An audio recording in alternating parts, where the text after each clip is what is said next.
mine came in the room and barked, nobody would be able to hear. I have you on my phone. Okay. Can you hear me on the phone? Thank you. Yes.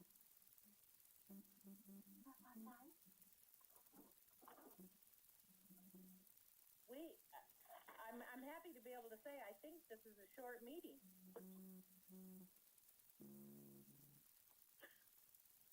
Did anybody hear me? Oh, yeah. Yes. What? Yes, we can hear you. Okay, get ready. It's working and there's no echo. It's great. Thank you, John. Oh, why did we do that? Why did we do that? You know, I had my phone on for the commission meeting there Tuesday night. I listened to that, and the meeting earlier this morning. I had earlier this afternoon. I was using my phone, but you hear any of that, anybody? Yep. Yes. Yep. All right, I've got 7 o'clock. Is that accurate with everyone? Yep. Just welcome everyone to the Muscatine City Council in-depth meeting for June 11th. It is 7 o'clock. Will now be recorded. Cinda, will you please do the roll call? Councilmember Hopkins? I'm present. Eric?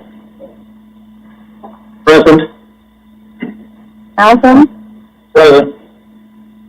Gordon? Present. Rocket? Present. Hendrich? Present.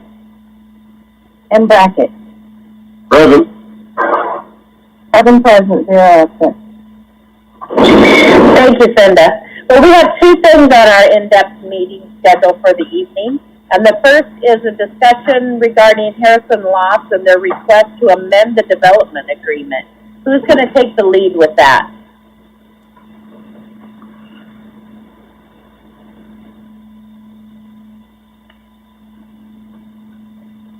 Nancy? Who's going to take the lead on this discussion? This is Nancy. Oh, just a second.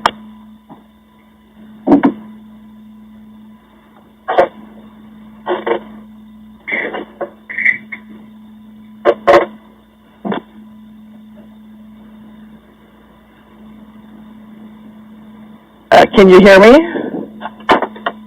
Yeah. Clearly. Yes, we can. Okay, good. And this is actually Hershey Lofts. This is the project across the street from City Hall. And I wrote this in the memo. The developer has requested City Council consider amending the development agreement to increase the maximum amount of the agreement. That TIF rebate agreement currently has a 10-year 100% TIF rebate. And each rebate request, we estimate what the incremental value is and the incremental taxes on a property will be, and that's what we base the maximum in the development agreements on. When we did the development agreement with Hershey Lofts, we had estimated a $2.5 million increment, and that's an increase in the taxable property value of that building. And normally we're pretty close on our estimates, but in this case, the actual increment is $3.1 million instead of the $2.5 million. So if you calculate that out, they would reach the $500,000 max early in year 8 instead of having the full 10 years of rebates. And that is the first TIF project that's actually been partially valued as a commercial property and partially as multi-residential. And there's a different rollback on multi-residential valuations, and they actually allocate the base value before the project between those 2 property tax types. So there are a few little extenuating things in this particular agreement. the agreement as it stands now has a maximum of $500,000, and the developer has requested that the city council consider increasing that maximum.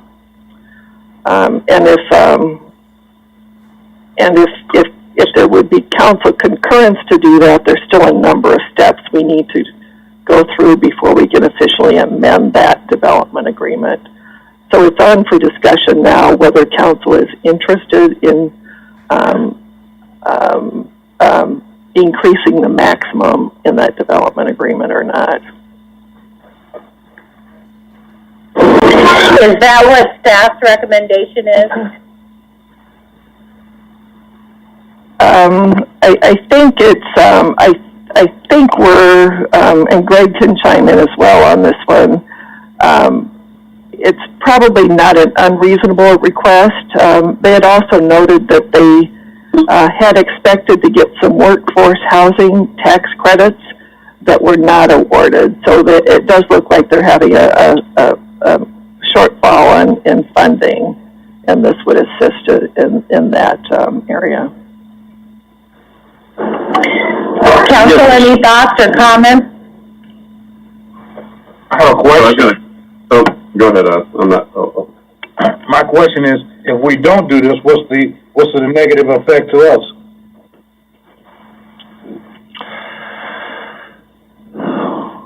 Well, I think the potential is that we will have a firm that has proven to take on a difficult project and done some magic with the building that needed to have that done. And we have high hopes for them to continue doing business in this community. And so there'll be some potential risk for that, I suppose. But at the end of the day, we are trying to support this business, and we're also trying to do the right thing by the agreement. We said it was 100% TIF based on the estimated, and that comes off of the estimated taxes. And the agreement didn't quite get the right estimated value. So we're just trying to square it up at this point. Yeah, my stance on it is I'm good with it.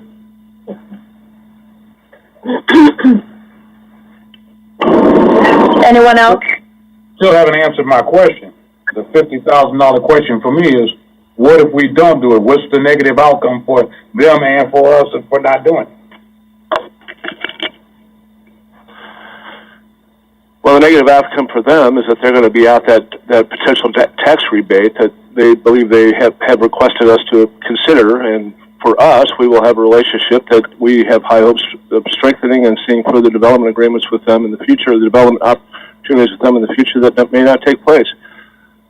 And it may not take place anyway. So in that regard, the city doesn't necessarily have to see it as a negative, other than we need to be doing those things that we say we're going to do. And in this case, we're just squaring up the agreement. Who made the error in the estimate? Us? That's my understanding. Well, and I'm not sure there was an error. There's always estimates, and the county assessor is actually the one that assigns assessed values. And so in every one of the TIF agreements, the developer works with the city, and that development agreement is signed off by both the city and the developer. And at that time, it appeared that incremental value was a reasonable one. But yet the assessor is who makes the final determination. The other thing with the increase in assessed value, they were also planning on paying property taxes on that lower incremental value as well. So they're going to be paying higher taxes with that increased assessed value. Yeah, I mean, I think from my perspective, we had the intention of funding it at a certain percent. The value change, that doesn't change our intent, in my opinion. So I would support the amended agreement, and I think it's the right thing to do. Will we need a vote on this? What We we're can't do it requesting, tonight because it's, what? what we're requesting is a consensus. As I mentioned before, there's a number of steps before we can actually amend the development agreement. It has to be put in the urban renewal plan, in an urban renewal plan amendment. we have to set a public hearing on the amended development agreement and then take action.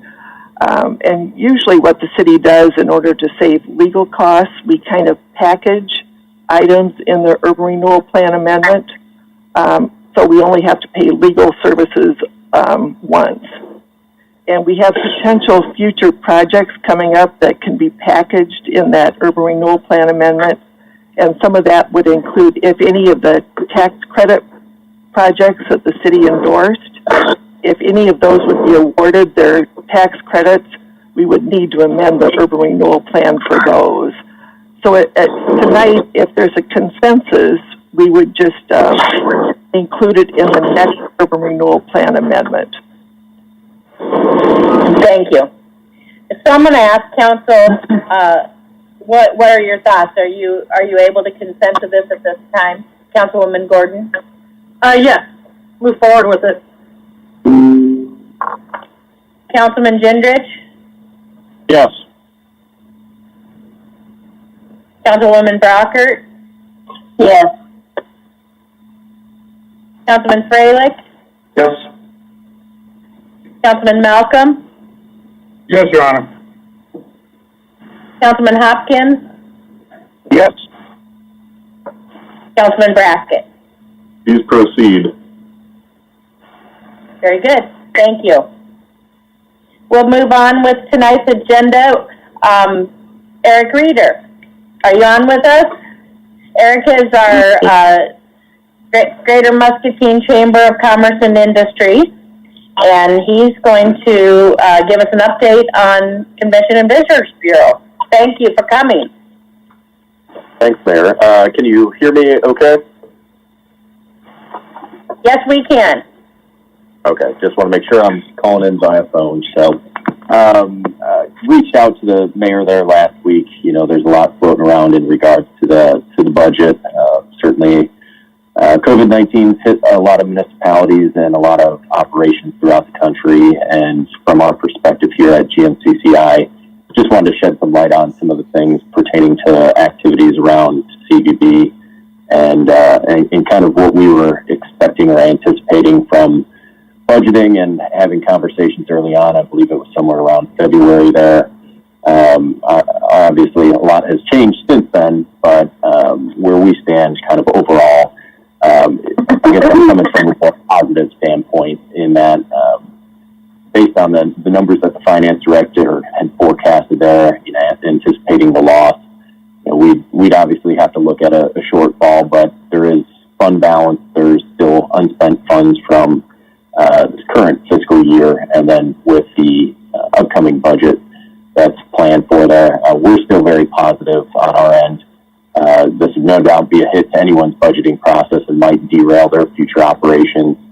For us here, GMCCI is fortunate that we, with a few new moving parts in our own organization, that has made us a little bit more flexible and able to deliver a high level of service and demonstrate the impact through a variety of different outputs and outcomes. You know, we see it in a different way. This has been an opportunity for us to kind of get back to some basics and revamp our own business model over the last 3 months. So our focus as the industry trend recently reflected in yesterday's Visit Quad City's strategic vision is to be that destination marketing organization, and that's reflected in a recent proposal which we actually submitted prior to the COVID situation there, with the restructuring activities and some things to help stimulate activity from a marketing and events standpoint for CVB-related activities. So just wanted to jump in and share that with you guys. I know it may seem bleak at certain points, that there's a lot of negativity surrounding things over the last 12, 13 weeks. For us here, you know, our heads are held high, and we're excited about a lot of work to take place over the next 2 years, 3 years. So I just want to kind of give you that reassurance and chime in and let you guys know that we're still looking for many great things to come for marketing Muscatine, whether you're a visitor, whether you're a work traveler, or you're wanting to locate your business or your home here. So, that's really all. We do have that proposal that's out there, which we hope to have some further discussion on it. I know now it's probably not the time for that, but we'd be happy to go into some of those details with you here in the near future. Have we all gotten a copy of that?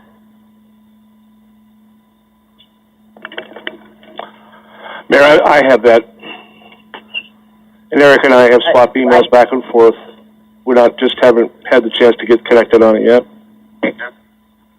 Yeah, I didn't think that we'd seen anything in regards to that at this point. I'll be happy to send it up if you want to see what it is now. Yes, I think so. I would agree. Okay. I think John Cook has a question for you, Eric, before you leave. Go ahead, John. I'm just wondering if the CVB has considered ecotourism. There's a very large portion of people that travel and do things, and as far as ecotourism is concerned, that we're trying to promote through the city. I'm wondering if that's a portion of what you're considering right now at all. Through some of the alignment that we're currently working on through the remainder of this fiscal year was creating some specific itineraries, kind of really honing in, more focused, I guess, is the approach that we're taking. We know certain people are into different things, whether it's arts, entertainment, kind of that history, heritage approach, or outdoor recreation, as you pointed out, the ecotourism. For communities like this is certainly a calling card for kind of the smaller communities that have a tremendous amount of natural assets laying around them. So, the answer is yes. Well, Eric, you could do like The Millionaire and hide $1 million in one of the parks and then give us clues and we can all go try to find it. I'll just need to borrow $1 million from you, but. Yeah, the geocaching too. That's something I know Muscatine has done a lot of that. Any other questions for Eric? We thank you for coming tonight and sharing with us what's going on over there. Appreciate you allowing me to give an update. Be excited. There's a lot of good things happening around this community, and we'll get through this, and it'll be bigger and better than ever. We sure will. Thank you. I just wanted to go through and ask council. We've had a long day of meetings, working for the people, and that's what we do. And we're pleased and happy to be able to do it. Councilman Malcolm, did you have anything you wanted to share tonight? Nothing additional tonight. Thank you for asking, Your Honor. Councilwoman Brockert?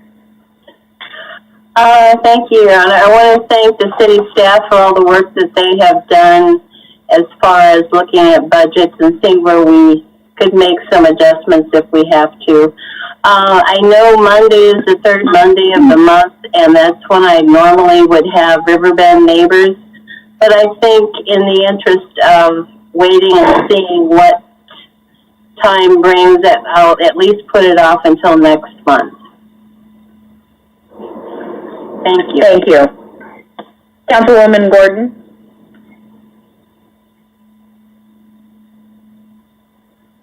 Phyllis, you Did you have anything, Peggy? Councilwoman Gordon? I'm sorry, I was muted. Nothing tonight. Thank you so much. Thank you. Councilman Freilich? I'm good for tonight also, Your Honor. Thank you. Councilman Hopkins?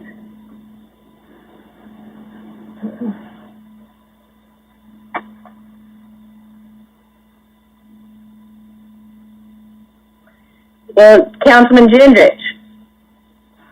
Yes, Mayor. Took a bike ride last night on the riverfront, down the hill from our home.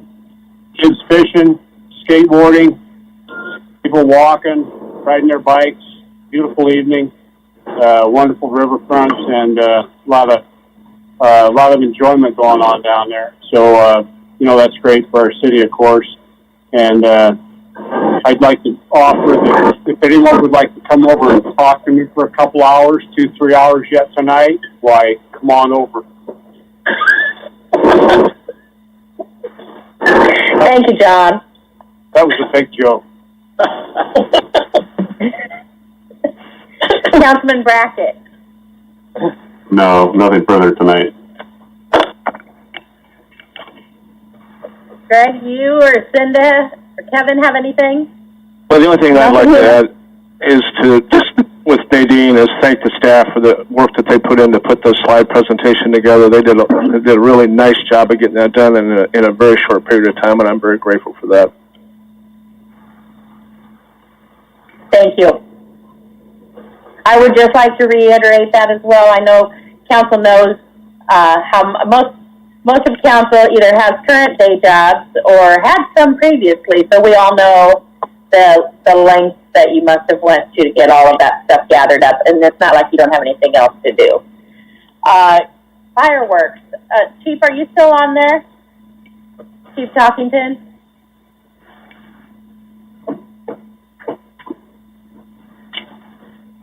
I have had, I'm sure council has too, a lot of calls about fireworks, so we've canceled our fireworks display on the riverfront.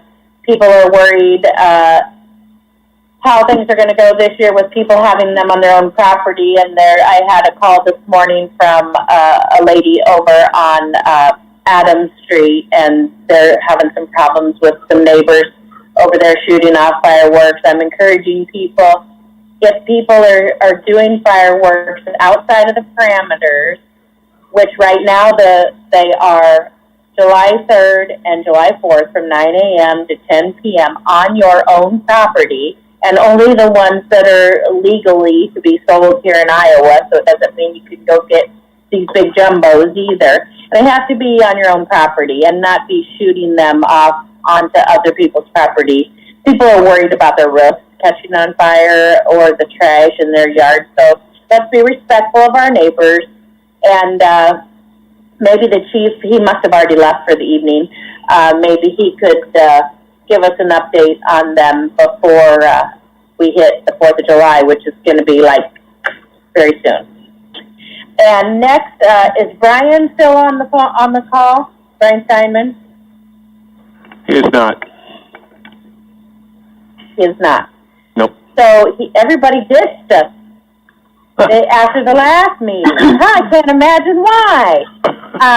So Miller Hill, Nadine, would you want to, we've had calls about Miller's Hill, and we got an email from Brian Steinman, but would you like to share with the public what he was talking about on that? Yes, he had some photographs taken of the hill. I believe it was yesterday, and it's still sliding, and they don't feel at this time it's even safe for them to go in and try to remove any of the materials that are on the roadway. So for the time being, it will remain closed. And in the interest of public safety, I certainly concur with his conclusion at this time. I do as well, just because I know I've been one of the other proponents of getting that open, and at this point in time, I would concur with staff's recommendation to leave it closed, because if it's still sliding at this point and is not safe. And as I told one of the people that called me about it this week, I would have used it about 3 times last week had it been open, so I'd like it open too. But safely. Thank you. And I was jumping on, I guess I haven't told anybody that Coffee with the Mayor's been canceled in March and April and May and June, but it is. I would assumed everybody assumed, but I guess it's a good thing to always point that out. Lastly, I added to my comments during the budget discussion, I heard Rich say that Parks and Rec are taking care of all of the lawn care and maintenance for 16 properties that are owned by the public. And that perked me up a little bit, like, why are we doing that? And can we get some more information on that maybe at our next meeting? Because I know council has really worked hard over the last few years to get those costs put back on the owner of the property or get them sold so they're back out into the public and drawing taxes and everything else instead of the public doing it, or instead of us doing it. Certainly, that seems like a lot to me. I think he said 16. It might have even been more, but I was writing at the same time. So I'd like to hear more about that maybe at our next meeting. I'd be interested to hear more myself, And Mayor. We'll look into hearing that. nothing else. Yeah, I mean, I know we've had problems. You know, we had the Mulberry and Fifth Street, and it took a long time to get that property sold, and so I get that, but certainly that seems like a lot to me, and I know they're just like all the other departments working lean, so.